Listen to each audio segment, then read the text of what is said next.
നമുക്ക് ചായയും കടിയും ഒരുമിച്ച് കഴിച്ചാലോ. റാഗി ജോവാർ മുട്ടപ്പത്തിരിയാണ്, ബ്ലാക്ക് മുട്ടപ്പത്തിരി.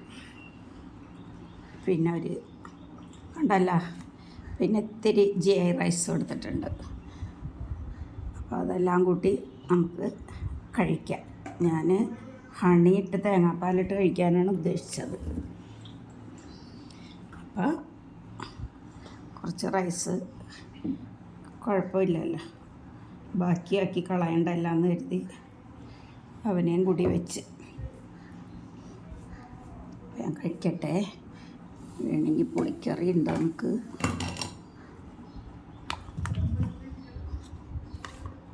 പുളിക്കറി ഉണ്ട്, അത് വേണമെങ്കിൽ എടുക്കാം. അപ്പം ഞാൻ ഷോ ചെയ്യുന്നില്ല. അപ്പം ആരോഗ്യ ആവശ്യമില്ലാത്തവർ ഇങ്ങോട്ട് പോര്, കഴിച്ചിട്ട് വരാം കേട്ടോ.